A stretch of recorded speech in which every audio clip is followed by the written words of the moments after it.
gonna get in trouble for this one, aren't I? Hi, welcome to An Abundance of Books. My name is Julia and I'm here today to talk about episode 13. I've also put my chair in front of my bookshelves because we're innovative like that. Episode 13 was the talk of booktube earlier this year that has been met with pretty middling responses since it's come out. But I recently read it and I want to talk about my feelings about it, but mostly I want to talk about Peter Klein's review on the back, which says, "A beautiful Russian doll of a story. It's House of Leaves meets The Haunting of Hill House in the best possible ways." And I want to talk about that because I think it is the perfect way to describe this book. I read House of Leaves in 2020. I do own a copy, but it's currently out on loan, which is what should happen with House of Leaves. I'm happy about that. And Haunting of Hill House, I actually just read this October. So that one's pretty fresh in my mind. And I think that this does a great job on delivering on the premises of both of those books. Not necessarily the content, but the pitch is what this book is. I actually read Haunting of Hill House as a buddy read with my mom, and she said when we were talking about it, a book should be a contract. And I cannot agree with her more, because the pitch of Haunting of Hill House is that this group of researchers, scientists, go to stay in this haunted house to figure out what's going on. The problem is they don't do much science. No one in the book really behaves like a real person. No one is appropriately scared of things. And the book kind of tries to justify itself in that way, but it ended up being overall a very unsatisfying plot for me. I thought the writing was exceptional. I thought there were some really beautiful moments and some captivating scenes and some good scary things, but the plot and the premise that I was sold on and especially expanded on in like the first chapter didn't really end up happening. Similarly, House of Leaves is a story about a house that is bigger on the inside than on the outside, and it's told in a wacky book with pages that are backwards, totally blank pages. However, the actual story of House of Leaves and the experience of reading House of Leaves is awful. So much of the story is about this character Johnny, who's actually reading the book within House of Leaves, which is called the Zampano Report. And the Zampano Report is what you actually care about, but it is so little of the book. So much of it is talking about the report that it sort of keeps pulling you out of the story that you actually care about, which is these people again going in and trying to figure out what's up with this weird house. So while not doing exactly all of the formatting that House of Leaves does, I have to sneeze. Do what? This book is instead told in multimedia format. So we've got a lot of text exchanges. We've got tables. We've got, this is an audio file readout. So you get the feeling of still having an exciting book, but it's still very easy to follow. You don't have to turn the book upside down at any point, which sounds fun until you're 500 pages into that sucker. This book is also a found footage style of book, so it is told through journal entries by the crew or like transcripts of video footage and stuff, which is basically what House of Leaves does, but it leans a lot more on the people investigating it rather than the story itself. I do wish we got a little bit more of the investigating, because there were occasionally points in this where they'd be like, no doubt this person is very scared right now, and it's like you can't editorialize in that way, but if you had a character or just like a stronger editor voice that would say, the first time I read this it scared me, that would give you the same sort of feeling without taking you out of the story necessarily, and still staying true to that found footage style. One thing I do want to complain about though, you're investigating a house and the house always has secrets to it, hidden rooms maybe, just go with it.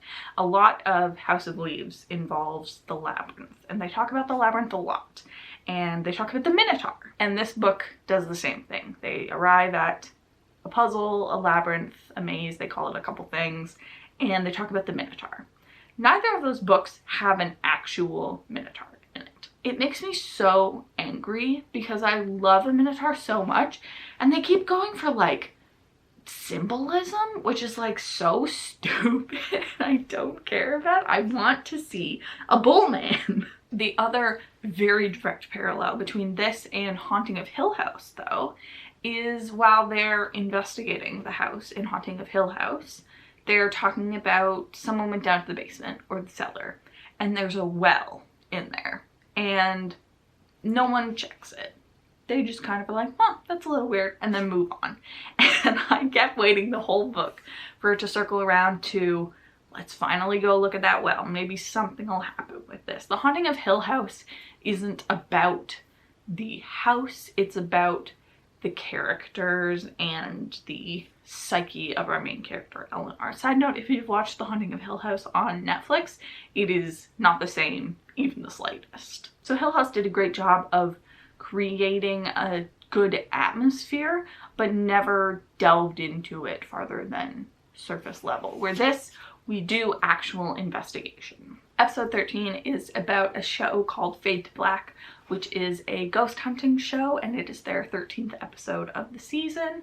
I don't think how they explain their production schedule makes much sense, because you're usually not filming the next episode in a TV show once the previous one has already been shown? Not shown, what's the word? Premiered. Once it's premiered. So they're talking about like episode 12 didn't do very well, so we really got to knock it out of the park for episode 13. And it is led by this husband and wife duo, Matt and Claire. Matt is a true believer. He saw a ghost when he was a kid. It's his lifelong dream now to find that ghost again. And Claire is a PhD in physics? Something like that. She's a very educated scientist who approaches these things in a very scientific way.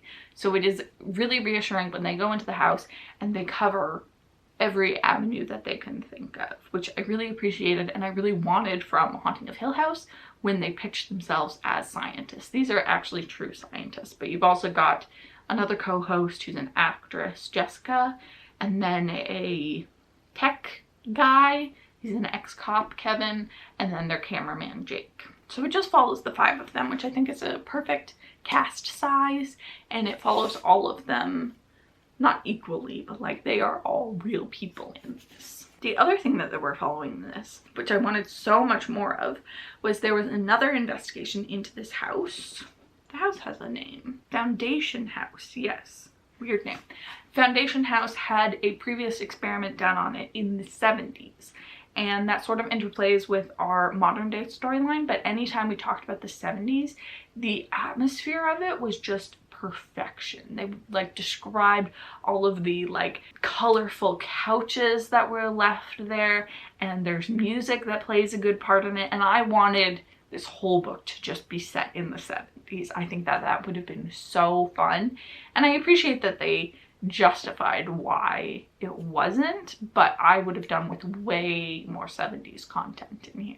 This book has a pretty low average rating on Goodreads. It's got a 3.54 at time of filming, which is 3.5 is sort of the cutoff of an acceptable book. Below that, you're getting into some pretty rough stuff. But I think also with horror, I give it more of a pass because it is so subjective. And some of the reviews I read said that this leaned more science fiction than horror, which I kind of agree with, and I think I loved it for that. I think that them trying to explain this to a certain amount was really effective, and the journey that this story takes I thought was really interesting. I do think the ending went a little bit off the rails. I'd love to give you some sort of example on what this book does, but it has no equal. But I think that this book did a great job of setting out its premise and following it through and leaving the audience satisfied. This book is a contract, and my mother would be very happy. I really enjoyed all of the characters in here. You got little bits of their backstory that were divulged in different ways usually. Like they wouldn't all just journal, here's my traumatic childhood, but occasionally they would. So you kind of got a sense of each of the people based on how they communicated their story through this book, which is cool. Like for example, Jessica, most of her stuff is her texting her sister.